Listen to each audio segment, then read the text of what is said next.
नमस्कार मित्रों, आज स्वागत है आपका वीडियो ब्लॉग में। देख रहे हैं बारिश जो है नहीं होने की वजह से जो फसलें लहलहाया करती थी वो फसलें आज सूख चुकी हैं। इनके अंदर ग्रोथ नहीं हुआ है और काफ़ी दूर दराज तक आप देख सकते हैं कि फसलों की स्थिति बहुत ख़राब है। और मौसम आज बारिश का बना हुआ है, जिसमें धान तो लगभग शायद ही हो। किसानों की इस साल फसल बहुत बर्बाद हुई है। देवरिया ज़िले में लगभग, देवरिया ज़िले क्या पूरा उत्तर प्रदेश में लगभग एक ही समान स्थितियां हैं। और मुझे लगा कि आप लोगों को दिखाना चाहिए अपने ब्लॉग के माध्यम से। फिर भी किसान परिवार जो है कि काम कर रहे हैं, खेतों में देख सकते हैं लगे हुए हैं और अपना निराई गुड़ाई करके जो है कि इस लालच में लगे हुए हैं कि शायद कुछ हो जाए। और ये मक्के की फसल जो इस समय काफ़ी बड़ी हो जाती थी, वो जो है जैसे तैसे जो है थोड़ा सा बारिश हुआ है, थोड़ा सा ग्रोथ हुआ है इसके अंदर। और आज हम खेतों की तरफ घूमते आए थे तो हमने कहा कि एक बार आपको दिखाना चाहिए। देखिए धान के पौधे कितने छोटे हो गए हैं और पीले पड़ गए हैं। काफ़ी लोग तो खेत की बुआई भी नहीं कर पाए हैं। अब हम मित्रों बढ़ते हुए आ गए हैं। कुछ तिल की बुआई हुई थी, तिल के खेत के पास हम पहुंच गए हैं। देख सकते हैं तिल का जो है कि कम पानी वाली ये फसल है, तो इसलिए फसल जो है थोड़ी बहुत ग्रो की है हल्के फुल्के पानी पाने के बावजूद। और बाकी फसलों की स्थिति बहुत ख़राब है। हम तिल के खेत से होकर गुजर रहे हैं, आपको दिखाई दे रहा होगा। और यहाँ बच्चे इस बगीचे में खेल रहे हैं। और ये धान की फसल है जिसकी स्थिति बहुत ही नाजुक है और शायद ही ये फसलें हों भविष्य में। तिल में फूल लग रहे हैं और तिल की फसलें लगभग ठीक हैं, हल्का फुल्की बारिश होने की वजह से। और ये धान की खेती है, इसमें थोड़ा बहुत बारिश हुआ है लेकिन विकास नहीं है। शायद ही इसमें फलियां निकलेंगी भविष्य में। और लगभग सभी खेतों का वही हाल है, उसमें जो है ग्रोथ नहीं हुआ है जो समय के साथ होना चाहिए। और ये मक्के बाजरे के जो है थोड़ा सा विकास है, जो वो फसलें जो सिंचाई के बिना होती थी या कम सिंचाई में होती थी। और ये पहुंच गया हूँ मैं अपने भी खेत के पास, देख सकते हैं इसमें मक्का और तिल की बुआई की गई है इस खेत में। और इसका भी बहुत अच्छा हालत नहीं कहा जाएगा, क्योंकि सीजन के हिसाब से कम से कम 3 फुट 3.5 फुट पौधे इसके हो जाते हैं। और ये जो है सामने जो भी खेत हैं उनकी यही स्थितियां हैं। पौधे पीले पड़ चुके हैं और कई खेतों में तो जमाव ही नहीं हुआ है।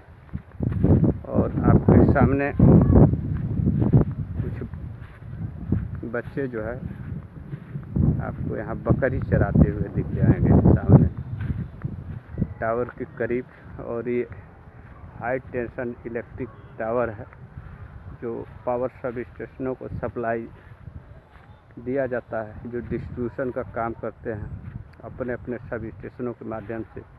और ये तार गुजरा हुआ है जो पूर्व प्रधानमंत्री चंद्रशेखर जी ने अपने गांव में एक पावर प्रोजेक्ट का निर्माण किया था। और वहां से मऊ ज़िले से जो है सप्लाई हो करके आती है और इसी क्रम में जो है विभिन्न सब स्टेशनों के लिए ट्रांसफ़र कर दी गई है ये सप्लाई। और सामने आपको इसारू गांव दिख रहा है।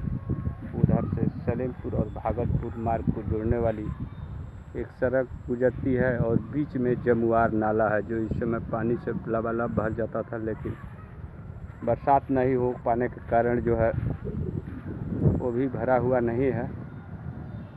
और देख सकते हैं उधर वाहन सड़क से गुजर रहे हैं और देख रहे हैं सर, इस समय बकरियां चर रही हैं उन खेतों में जिसमें फसलें होती थी। और सारे फसल जो है देख सकते हैं हमारी धान की खेती की बुआई हुई थी। इसमें जो है पौधे जो है लगभग ना के तमाम हैं या बहुत ज़्यादा घास उगाई है, क्योंकि समय से बरसात ना होने के कारण जो है खेतों में समय से बीजों का जमाव नहीं हुआ है और फसलों का जो है ग्रोथ रुक गया है। अब इसमें समझ लीजिए कि 2 से 3 बार की जुताई में लगभग 3-4 हज़ार रुपये किसानों के खर्च हो जाते हैं। यानी कि 20 कट्ठा का 1 बीघा होता है और 1 कट्ठे की जुताई का लगभग मित्रों 50 से 60 रुपया कट्ठा, यानी 1 बीघे का जो है कि 1200 रुपया एक बार जुताई करते हैं। तो 2 से 3 बार जुताई होती है खेतों की, तो लगभग 3,500-4 हज़ार रुपया उसका, और 200-250 रुपया किलो के हिसाब से धान का बीज आता है। और श्रम अलग से करता है किसान, और उसके बावजूद भी उसके फसल की कोई गारंटी नहीं है। और सूखा पड़ने के बाद से किसानों को डीजल में कोई सब्सिडी नहीं मिलने के कारण पानी चलाने में भी समर्थ नहीं है। इसलिए कि अगर जो भाड़े के पंपिंग सेट से अगर जो पानी दिया जाए तो बहुत महंगा होगा, जो धान जितना उत्पादन होगा उससे भी बहुत कॉस्टली हो जाएगा। अगर जो देश को बचाना है तो सरकारों को चाहिए कि किसानों को सब्सिडी दे डीजल पर, इनका देखभाल करेगी। नहीं तो आने वाला दिन में हमको लग रहा है कि फार्मर जो है खेती करना ही छोड़ देंगे। इसलिए कि अगर जो 8 से 10 कुंटल 20-15 कुंटल धान भी होता है तो जिसका बहुत अच्छा कीमत नहीं मिलता है किसानों को, अगर जो उस अपेक्षित लागत जोड़ी जाए, मेहनत जोड़ी जाए, तो लगभग लागत ही इस समय ज़्यादा पड़ जा रहा है। और इसके वजह से किसानों को मजबूर होना पड़ेगा फार्मिंग छोड़ने के लिए, जिसकी वजह से महंगाई बढ़ेगी और गरीब आदमी, किसानों के साथ साथ गरीब आदमी विदेश में मारे जाएंगे भूखों। और ये हालात हैं खेतों को, आप देख सकते हैं। अब अगर जो भाड़े के इंजन से कोई चला रहा है गरीब किसान, छोटा किसान, तो लगभग 200 से 250 रुपया प्रति घंटा, यानी अगर जो 1 बीघे खेत में चलाते हैं तो लगभग ये मान के चलिए कि 8 से 10 घंटे लग जाएंगे। एंड 2-2.5 हज़ार का वो 1 राउंड का पानी होता है, जिसका 10 दिन से 15 दिन टिकेगा अगर जो बरसात नहीं होगी तो। और अगर जो इसी तरीके से किसान अगर जो 5 बार सिर्फ पानी चलाता है तो 15-20 हज़ार का उसका पानी ही हो जाएगा। उसके बाद जुताई है, बुआई है, उसका मेहनत है और खेत है। तो अगर जो उस तरीके से देखा जाए तो कम से कम 1 बीघे खेती की लागत हो जाएगी 30-35 हज़ार रुपया। अगर जो आपका 15 कुंटल धान भी हो जाता है तो आज की डेट में भी आप लेंगे तो धान जो है 1700-1800 रुपये कुंटल बिक रहा है। यानी कि बहुत होगा तो 22-24 हज़ार रुपये का धान होगा। लगभग किसान को प्रति बीघे में आपका जो है नुकसान 10 से 15 हज़ार रुपया होगा। तो कोई भी दुनिया में नुकसान के लिए मित्रों काम नहीं करता है। यानी 1 बीघे पर 10-15 हज़ार रुपये का नुकसान किसान कहाँ से सहेगा। उसके आय का स्रोत का तो कोई गारंटी है नहीं। और जो लोग नौकरी कर रहे हैं वो महंगा भी रहेगा तो ख़रीद के खा लेंगे। और एक किसान जो है कि फांसी लगाएंगे, आत्महत्या नहीं करेंगे तो और क्या करेंगे। और इस बात पर कोई सरकार ध्यान नहीं दे रही है। जिसे आधार कार्ड से चिन्हित किया जा सकता है, किसान सम्मान निधि में चिन्हित किया जा सकता है कि फला किसान हैं, और उसी से जोड़ करके और उनको पेट्रोल पंपों के माध्यम से रियायत दे करके और भारतीय खेती को बचाया जा सकता है। और किसानों के नुकसान को यदि आप नहीं बचा पाएंगे तो प्रति बीघा जहां 10 से 15 हज़ार किसानों का नुकसान हो रहा है, उस परिस्थिति में किसान कर्जदार नहीं होगा तो क्या होगा। बड़े बड़े नेता, मंत्री, विधायक तमाम तरह की सब्सिडियाँ खाते हैं, 5 बार जीते हैं तो 5 बार पेंशन और सुविधाएं मिलती है।